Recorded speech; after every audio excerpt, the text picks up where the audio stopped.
기 14장 21절에서 31절입니다.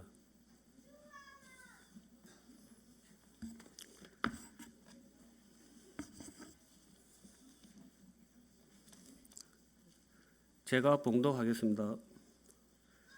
모세가 바다 위로 손을 내밀매 여호와께서 큰 동풍이 밤새도록 바닷물을 물러가게 하시니 물이 갈라져 바다가 마른 땅이 된지라. 이스라엘 자손이 바다 가운데를 육지로 걸어가고 물은 그들이 좌우에 벽이 되니 애굽 사람들과 바로의 말들 병거들과 그 마병들이 다 그들의 뒤를 추격하여 바다 가운데로 들어오는지라. 새벽에 여호와께서 불과 구름 기둥 가운데서 애굽 군대를 보시고 애굽 군대를 어지럽게 하시며 그들의 병거 바퀴를 벗겨서 달리기가 어렵게 하시니 애굽 사람들이 이르되 이스라엘 앞에서 우리가 도망하자. 여호와가 그들을 위하여 싸워 애굽 사람들을 치는도다. 여호와께서 모세에게 이르시되 내 손을 바다 위로 내밀어 물이 애굽 사람들과 그들의 병거들과 마병들 위에 다시 흐르게 하라 하시니 모세가 곧 손을 바다 위로 내밀매 새벽이 되어 바다의 힘이 회복된지라.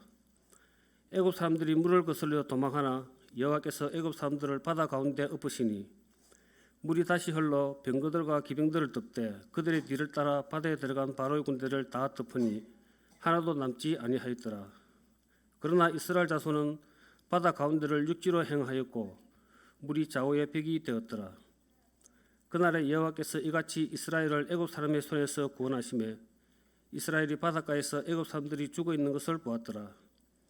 이스라엘이 여호와께서 애굽 사람들에게 행하신 그 큰 능력을 보았으므로 백성이 여호와를 경외하며 여호와 그의 종 모세를 믿었더라. 아멘.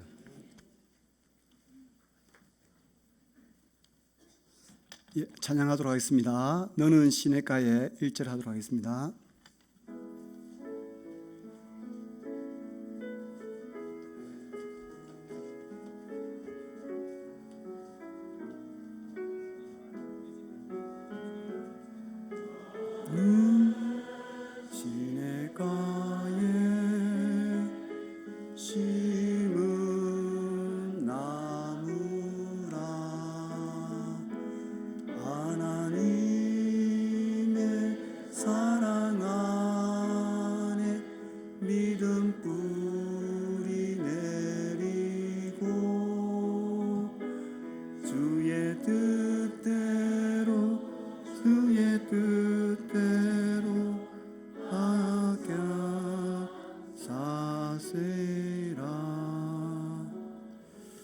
이제 목사님 나오셔서 용사로 싸우시는 하나님이라는 제목으로 말씀 선포하시겠습니다.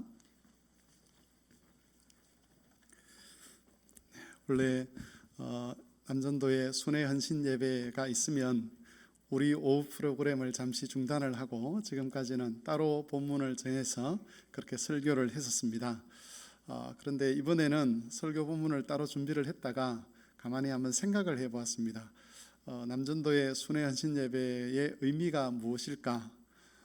그 의미 중에 하나는 교회 간의 연합이겠죠. 그때 그 연합이라는 것은 저 교회가 우리와 같은 신앙을 고백하고 한 교단 안에서 같이 믿음 생활을 해가는데 저 교회의 신앙생활과 우리의 신앙생활이 어떠한가를 한번 비교도 해보고 살펴도 보고 하는 게 그 연합회로 모이는 목적 중에 하나입니다. 그래서 이번 순회 헌신 예배에는 남전도의 연합회 또 그 연합회와 관련된 직접적인 그런 메시지보다는 우리 교회에서 오후 예배 시간에 어떻게 하고 있는가를 연합회 임원들에게 연합회 임원들로 하여금 한번 참여하게 하는 그런 의미로 삼았으면 좋겠다라고 해서 기존에 우리가 하던 방식대로 그냥 오후 예배를 그렇게 진행하게 되었습니다. 연합회 임원들은 그런 것을 감안하시고 특별히 말씀을 따로 준비하지 않았다는 것에 대해서 그렇게 이해를 해 주시면 좋겠습니다. 오늘은 킹덤 스토리 제15가 자기 백성을 위해 용사로 싸우시는 하나님에 관한 말씀입니다. 본문은 출애굽기 14장 21절에서 31절입니다. 조금 전에 우리 초등부 유치부 아이들이 나갔고 또 중고등부 아이들이 나갔고 대학부 아이들이 나갔는데 나가서 똑같은 본문으로 걔네들도 성경 공부를 하고 있습니다. 안녕하세요. 여기 있나? 저놈은 지금은 말해도 무슨 말인지 모를 거예요, 그죠? 나중에 크고 난 다음에 꼭 지나가면서 한마디씩 해 주셨으면 좋겠습니다. 네가 옛날에 예배 시간에 그렇게 이야기했었다고. 지금 이야기하면 무슨 말인지 모를 거고, 그죠? 나중에 되면 얌전해질 때 그때 한번 이야기했으면 좋겠습니다. 우리 교회 중고등부 대학부 한 1학년, 2학년들까지는 어릴 때 사진을 제가 가지고 있습니다. 결혼식장에서 공개할 겁니다. 울던 사진, 저한테 썩냈던 사진, 요거 딱 공개해서 그때 복수를 할 생각입니다.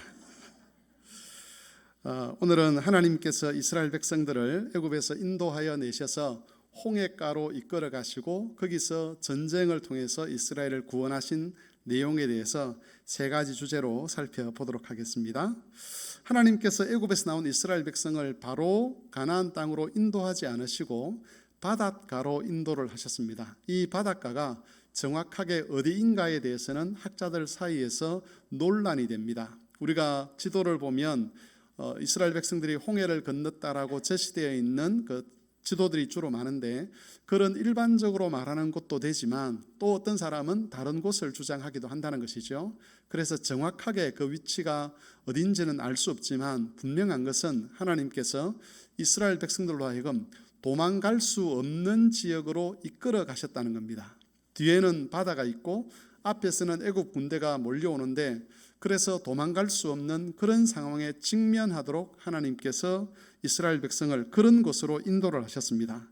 하나님께서 그들을 바닷가에 이르게 하신 인도하신 목적은 크게 두 가지로 정리를 해볼 수 있습니다. 첫 번째는 이스라엘 백성들의 불신을 폭로하는 겁니다. 너희가 얼마나 믿음 없는 백성인가, 너희가 얼마나 하나님의 백성으로서 자격이 없는가, 어울리지 않는가를 그 위기 앞에서 하나님이 폭로를 하시는 거고, 두 번째는 하나님의 영광을 나타내시기 위함이었습니다. 이스라엘이 광야로 들어갔다는 소식을 들은 애굽의 왕은 곧바로 군사를 모집을 해서 이스라엘을 추격했습니다. 이 애굽의 군사는 그 당시에 그 지역에서 가장 강력한 군대였습니다. 이스라엘을 보내고 애굽 왕은 억울하고 분한 생각이 들었을 겁니다. 겨우 자기들 밑에서 400년 동안 종살이하던 이 이스라엘 백성들에게 마치 전쟁에서 진 나라처럼 조공을 바친 것처럼 그렇게 자신들의 물건을 내어주며 이스라엘을 나가게 했는데 그것 때문에 황제로서의 자존심도 굉장히 상했을 겁니다. 그런데 그 이스라엘 백성들이 바로 가나안 땅으로 가지 않고 광야로 들어가서 막다른 골목이라고 할 수 있는 그 지역까지 갔다는 소식을 들은 애굽 왕은 군사를 모집해서 이스라엘을 붙잡기 위해서 또 이스라엘을 멸하기 위해서 진격을 했습니다. 이스라엘 백성들이 바닷가에 진을 치고 있을 때에 자신들을 추격해오는 애굽의 군대를 멀리서 볼 수 있었습니다. 그리고 그걸 보면서 이스라엘 백성들이 어떤 반응을 했는지가 14장 10절에서 12절 말씀에 잘 나타나 있는데 요약을 하면 그들은 심히 두려워하면서 자신들을 인도하여 낸 모세를 원망하기 시작했습니다. 그들의 말은 결국 그들이 여호와 하나님의 구원과 능력을 믿지 못하고 있다는 것을 나타내는 증거였습니다. 애굽에서 하나님이 재앙을 내리는 것을 보았습니다. 애굽 사람들을 심판하는 것을 보았습니다. 그러면서 여호와 하나님이 정말 구원의 하나님이고 능력의 하나님이라는 것을 이스라엘 백성들은 체험을 했습니다. 그리고 6월절 사건이 일어났을 때에 죽음의 신을 하나님께서 보내셨을 때에 모든 애굽의 장자들은 다 죽었지만 이스라엘 백성들은 그곳에서 생명을 얻는 그런 하나님의 은혜도 그들이 경험을 했습니다. 그런 체험을 했음에도 불구하고 이스라엘 백성들은 위기 앞에서 자신들이 믿음이 없는 백성이라는 것을 불평과 원망으로 증명을 한 것이죠.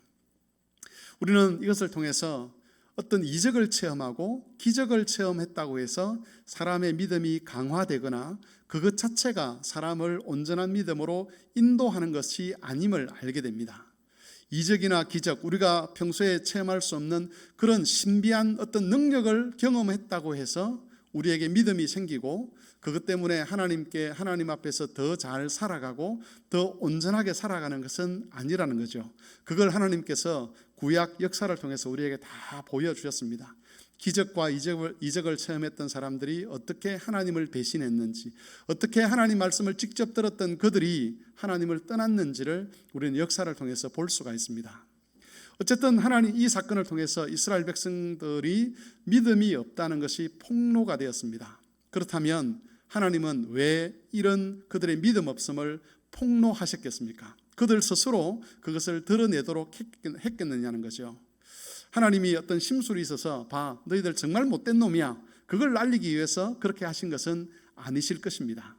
하나님께서 이스라엘 백성들의 믿음 없음을 폭로하신 이유는 하나님이 어떻게 이스라엘을 사랑하시는가를 알리시기 위함이죠.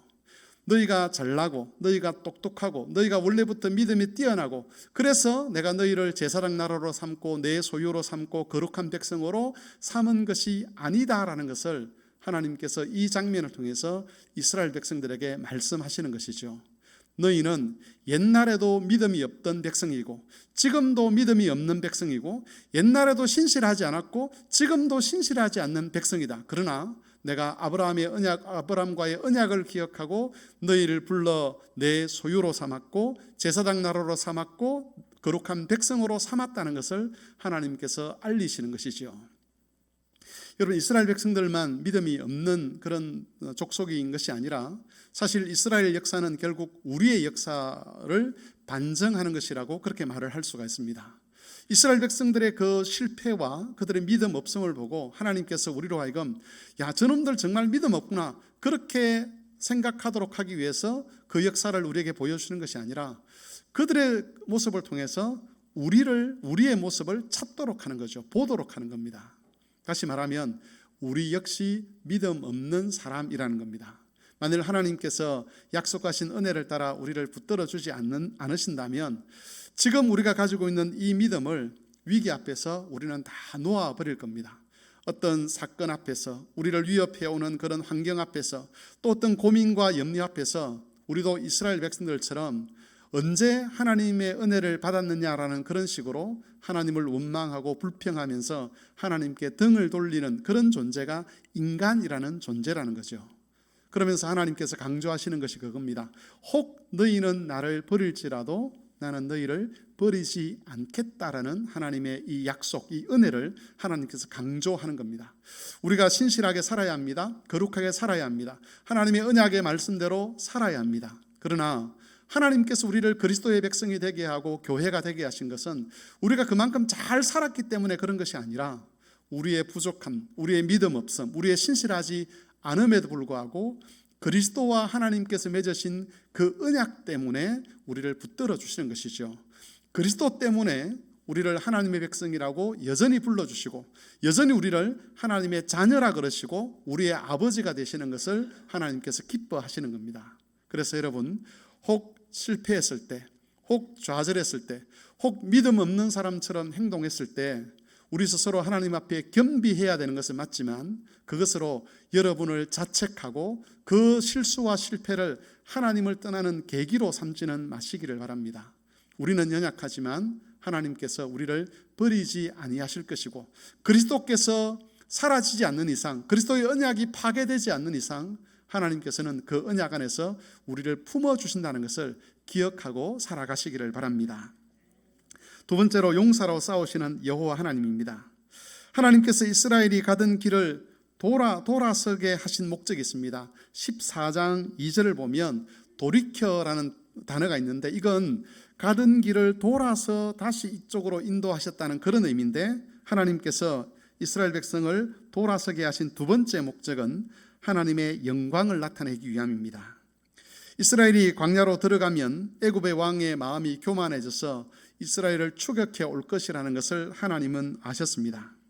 하나님은 이스라엘을 추격하는 애굽과 전쟁을 하기로 작정을 하셨습니다.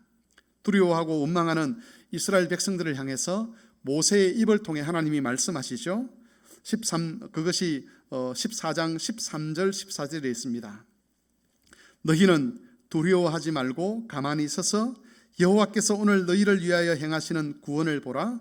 너희가 오늘 본 애굽 사람을 영원히 다시 보지 아니하리라. 여호와께서 너희를 위하여 싸우시리니 너희는 가만히 있을지어다. 두려워 떨고 있는 그 이스라엘 백성들에게 하나님께서 말씀하시는 내용이죠. 내가 여호와다. 내가 전쟁하는 하나님이다. 나는 용사다. 내가 너희를 위하여 싸우겠다. 그러니 너희 왕이 싸우는 것을 지켜보라. 그렇게 말씀하셨습니다. 하나님께서 애굽과 싸우기 위해서 이스라엘 백성을 동원하지 않으셨습니다. 구름 기둥을 동원하시고 동풍을 동원하시고 물을 동원하셨습니다. 밤새도록 동풍을 불게 하셔서 물이 갈라지게 하시고 이스라엘 백성들로 하여금 그 마른 땅을 건너가게 하셨습니다. 이스라엘 백성이 물 사이에 난 그 길을 따라서 건너가고 있을 때에 여호와의 구름 기둥은 이스라엘과 애굽 사이에 가로놓여서 애굽 사람들이 이스라엘을 침범하지 못하도록 하나님이 막으셨고 흑암이 그곳에 임하게 하셨습니다. 그 흑암 때문에 애굽 군대는 앞을 향해서 한 걸음도 나아가지를 못했습니다. 이스라엘이 바닷길 안으로 들어왔을 때는 여호와께서 불과 구름 기둥 가운데서 애굽 군대와 싸우고 계셨습니다. 그리고 마지막으로 바닷가에 다시 물이 흐르게 하셔서 병거들과 기병들을 덮치게 했는데 나중에 이스라엘 백성들이 바닷가에 서서 애굽 사람들이 죽어 있는 애굽 사람들의 그 시체를 눈으로 지켜볼 수가 있었습니다. 여러분, 이것은 여호와께서 이스라엘을 위하여 애굽과 싸우신 전쟁이었습니다. 이스라엘 백성들 안에는 애굽 군대를 감당해낼 만한 능력이 없었습니다. 거기 보면 병거가 600성이 있었다라고 말하는데 이게 우리식으로 말하면 뭐라고 비유를 해야 될까요? 전쟁이 일어났는데 한쪽에는 낫, 칼, 또 호미 이런 걸로 싸우고 한쪽에는 탱크, 소총, 기관총 이런 걸로 싸우는 그런 것과 비교를 해볼 수 있을 것 같습니다. 이스라엘 백성들에게는 무기라는 것이 없었습니다. 그런데 애굽에는 병거들이 있었습니다. 큰 그런 승리를 장담할 수 있는 무기들이 애굽 군대에게는 있었습니다. 그런데 이스라엘 백성들이 애굽 군대와 싸운 것이 아니라 하나님께서 애굽 군대와 싸우셔서 그 애굽 군대를 물로 또 바람으로 구름으로 이기셨습니다. 이것을 하나님께서 경험하게 하신 것이죠. 가나안 땅으로 바로 들어가면 블레셋 사람들에 대한 두려움 때문에 이스라엘 백성들이 가나안 땅에 들어가지 못할 것이다, 망설일 것이라는 것을 알았던 하나님께서 애굽과 전쟁하시는 하나님의 역사를 보여줌으로써 이스라엘 백성들에게 확신을 주고자 하신 것이죠. 우리가 섬기는 하나님이 애굽 군대보다 강하다. 우리가 섬기는 하나님이 애굽의 용사들보다 더 강한 용사다라는 것을 이스라엘 백성들에게 확인시켜 주기 위해서 하나님께서 그 바닷가에서 이스라엘 백성들이 보는 그 눈앞에서 전쟁을 하신 겁니다. 그리고 승리를 거두시고 그 승리에 이스라엘 백성들이 참여하도록 하셨습니다. 하나님께서 이렇게 하신 목적은 가나안 땅에 들어갈 때에 그들의 눈앞에 놓여 있는 그 높은 성벽과 그리고 가나안의 거인 족속들과 그 가나안 용사들 앞에서 주눅들지 아니하고 그들의 하나님께 대한 믿음과 신뢰를 가지라고 하나님께서 미리 보여주신 것이죠. 만일 이스라엘 백성들이 믿음이 있었다 그러면 가나안 땅에 들어갔을 때에 믿음의 용기를 가지고 전쟁에 참여했을 겁니다. 우리 하나님은 우리를 위하여 싸우시는 용사시다, 전쟁하시는 하나님이시다, 애굽 군대를 이기신 하나님이시다는 그런 확신을 가지고 가장 큰 애굽 군대를 이겼으니 가나안 군대들도 이길 수 있을 것이라는 그런 확신을 가지고 나아갈 수 있었을 거라는 겁니다. 여러분, 지나온 날들을 우리가 되돌아보면 하나님께서 우리에게 행하신 은혜들이 참 많습니다. 그런 은혜들을 우리가 어떻게 우리의 신앙의 유익으로 삼아야 되느냐 하면 그때 하나님이 한번 은혜를 주셔서 이걸로 끝나는 것이 아니라 우리가 살아가면서 당하는 많은 문제들 앞에서 그때의 은혜를 기억한다는 것은 결국 이 문제 앞에서 하나님이 어떻게 우리를 구원하실 것인가를 기대하도록 하시는 거죠. 우리가 그때 어려움을 당할 때, 힘든 일을 당할 때 하늘도 열리지 아니하고 모든 것이 가로막혀 있는 것 같은 그런 상황이었지 않습니까? 그런데 지금 와서 보면 우리가 찾을 수 없는 그 돌파구를 하나님이 찾아내셨고 지금까지 살아오게 하신 것을 우리가 기억합니다. 그때 역사하셨던 하나님이 지금 우리에게 침묵하시겠습니까? 그때 우리를 구원하신 하나님이, 그때 그 문제를 해결하신 하나님이 지금은 일하시지 아니하시고 지금은 손을 놓으시겠습니까? 그렇지 않은 것이죠.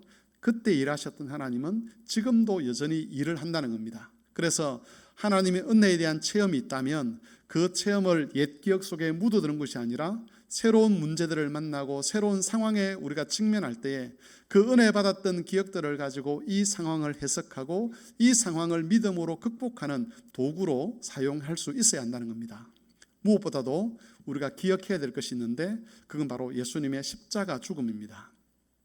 십자가 죽음은 인간이 당할 수 있는 가장 처참한 상황이죠. 하나님의 저주의 상징입니다.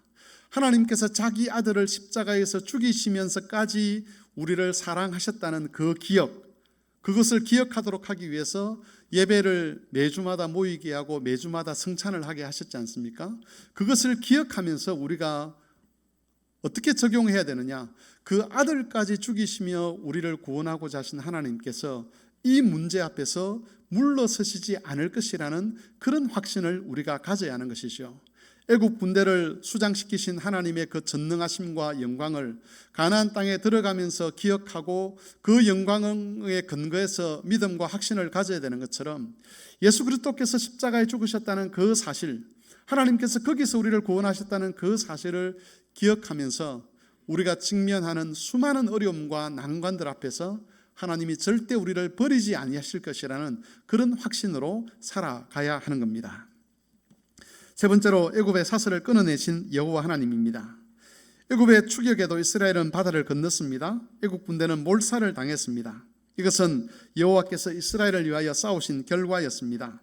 그런데 여기에는 또 한 가지 중요한 의미가 포함되어 있습니다. 바울이 고린도전서 10장 1절 2절에서 홍해 사건이 가지는 의미를 이렇게 증거를 해줍니다. 형제들아, 나는 너희가 알지 못하기를 원하지 아니하노니 우리 조상들이 다 구름 아래 있고 바다 가운데로 지나며 모세에게 속하여 다 구름과 바다에서 세례를 받고라고 이야기합니다. 이건 출애굽 사건 때 있었던 홍해를 건너가는 그 사건을 말하는 겁니다. 바울은 이스라엘 백성들이 홍해를 건너간 그 사건을 세례받은 사건이다라고 그렇게 이야기를 합니다. 여러분, 세례라는 게 뭡니까? 세례는 그리스도와 함께 죽고 그리스도와 함께 사는 것을 의미합니다. 그리스도에게 연합되어 새로운 출발을 하고 새로운 생명으로 새로운 삶을 살게 되었다는 것을 가시적으로 표현하는 것이 바로 세례입니다. 이스라엘은 바다 가운데로 지나감으로써 이제 과거와 단절되었습니다. 새로운 백성이 된 것이죠. 하나님께서 너희는 내게 대하여 내 소유가 되고 거룩한 제사장 나라가 되고 거룩한 백성이 되었다라고 말씀하신 그 시점이 어디냐면 애굽에서 이스라엘 백성을 불러내시고 물 가운데로 홍해를 지나가게 하고 난 그 다음에 하나님께서 이스라엘 백성들에게 그렇게 말씀하셨습니다. 너희는 이제부터 내 소유다.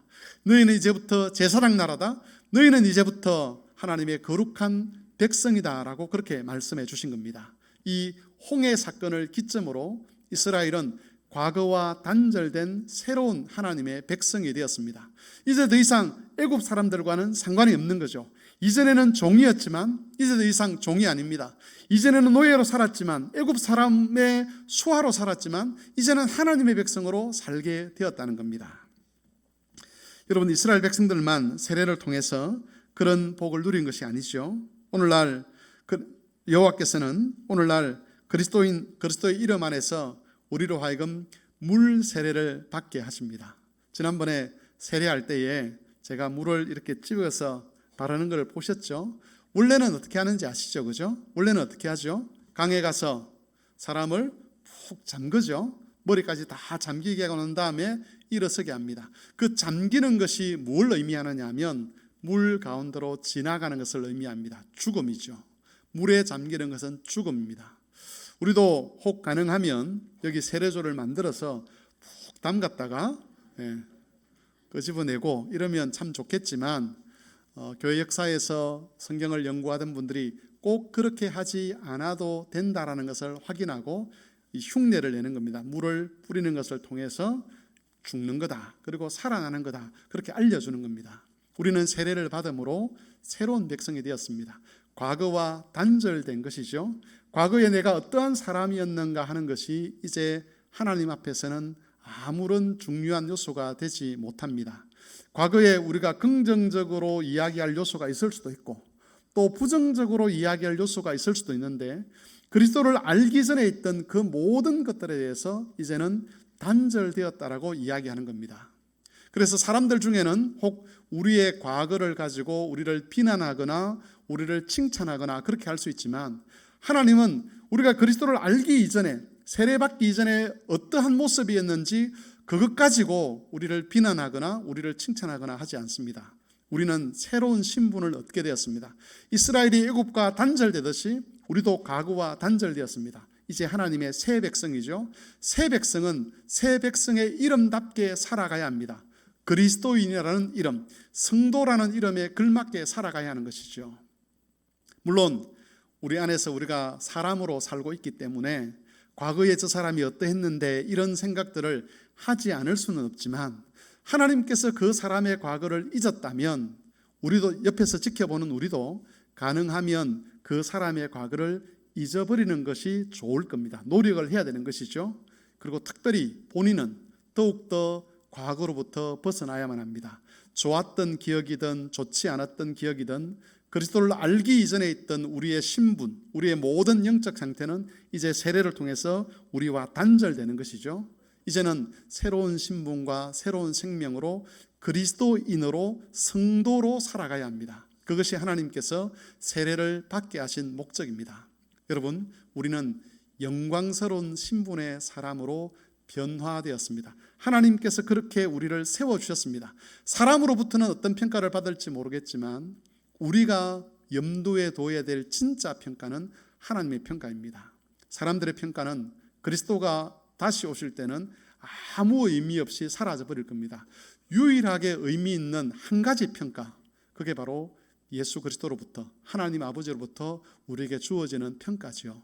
네가 그리스도인으로 정말 신실하게 살았구나, 네가 성도로 정말 잘 살았구나, 그 평가 외에 우리에게 의미 있는 평가가 없습니다. 제가 담임 목사로 있지만 제가 여러분에게 하는 이 평가도 이 땅에 사는 동안 조금 여러분에게 좀 유익이 되고 위로가 될지 모르겠지만 저의 평가도 사실은 의미가 없는 거죠. 제가 여러분을 다 알지 못하기 때문에 제가 하는 평가가, 좋게 말하는 평가도 사실이 아닐 수 있고, 또 혹 제가 나쁘게 하는 평가가 있다면 그것도 사실이 아닐 수 있죠.